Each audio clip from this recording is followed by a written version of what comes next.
Welcome back to Got the Magnet. I am Joe, and this is my wife Sue. We are full time traveling right now. We're going to talk about day 4 of our transatlantic cruise on Royal Caribbean's Explorer of the Seas. It's currently repositioning from Port Canaveral, Florida to Barcelona. How'd the morning start off? Not so good. We got up and we tried to do the jogging track, but because of the swaying of the ship going back and forth, it was a little hard trying to walk the track on deck 12.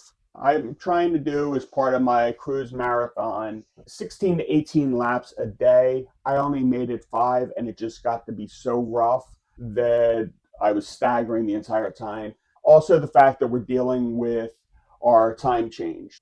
Because of the difference between Florida and Spain, we need to change the clock.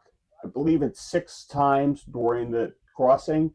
Starting day 2, every night we're moving the clocks forward an hour. We're losing an hour of sleep. This was the second. It was losing 2 hours in 2 days is really throwing us off. We came down, I think I took a shower, and then we went up to breakfast. Where did we go for breakfast? At the Windjammer, I got a bunch of cut up fruits and a croissant. It was very late breakfast.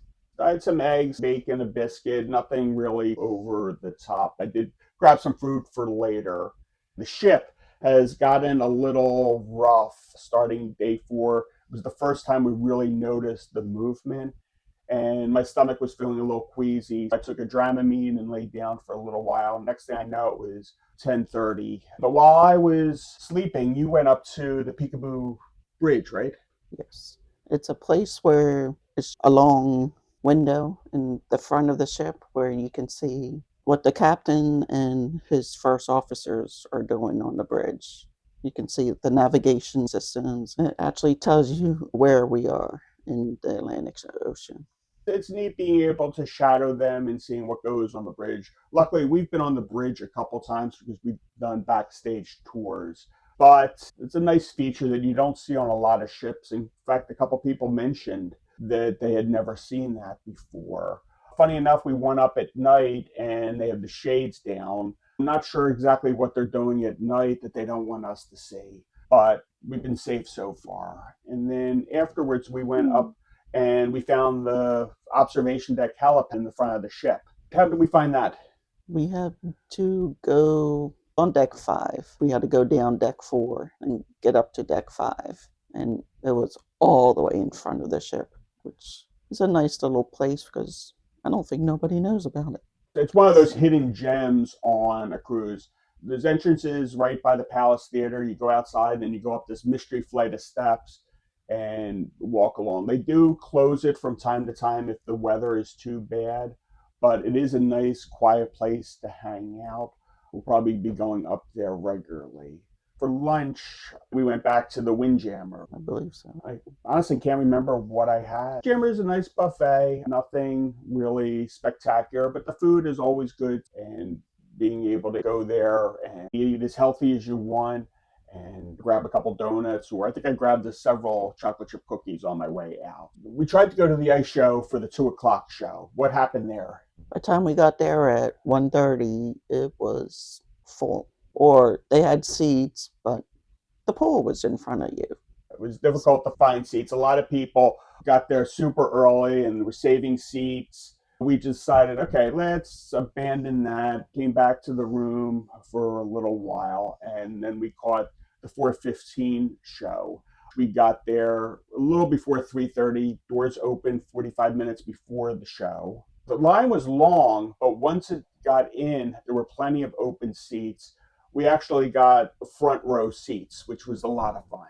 As they're skating, the dancers are waving to us or blinking to us. You could tell that, especially when we had the camera on, they knew they were on camera and they had fun with it. It was really an entertaining show. The ice shows are always good. It's a talented cast. Somebody who has never been able to ice skate, it's really impressive some of the things that they do, like backflips.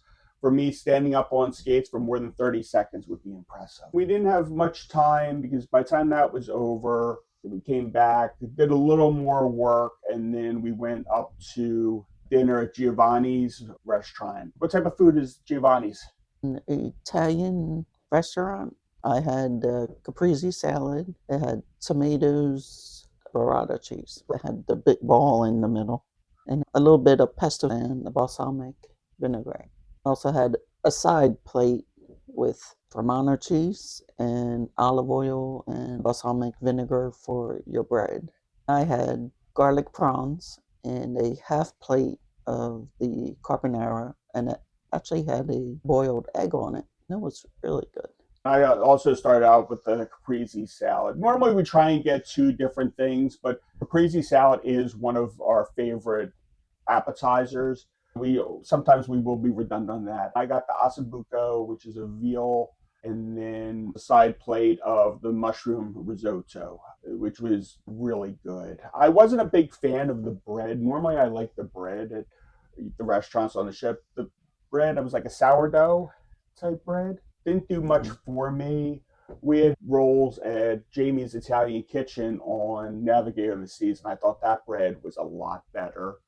But not having bread isn't the worst thing in the world. I was actually able to finish my meal, which was nice. And then for dessert, we each had ice cream. You got all three flavors, right? Mhm. Chocolate, strawberry, and Mhm. vanilla. And I just got vanilla. The Italian desserts really don't do much for us, which is something we can live with. Afterwards, we pretty much went directly to the show, which was an aerial show. Do you remember the name of it? Duo quintessence. It was amazing. It was a two-person show. It's a couple who met on a Royal Caribbean ship a few years ago. They were in independent contracts and they started to date. They fell in love and they've built a performance of, among aerial acts and balancing and strength. It was truly amazing. For somebody who struggles with getting out of bed, the fact that they could hold each other in positions that are unbelievable. It was just an amazing performance. The crowd was, as the cruise director says, mesmerized, and we don't use that term loosely. After, what do we do? Came back and went to bed. Yep, it was a long day and changed the clocks once again. On day five, we're going to be dealing with a 3 hour time difference since we started, and we will keep you updated on that. Remember to subscribe to the channel, like this video. So, we're going to be giving you updates on the cruise. And once we get to Spain, we'll be letting you know what we are up to. And if you have any questions, please ask for it, ask them in chat underneath, and we'll try and answer them on an upcoming video or in respond to your comments. Please follow us on Facebook and Instagram at Got the Magnet and Smooth Sailing Chronicles. Thank you. We will see you tomorrow for day five.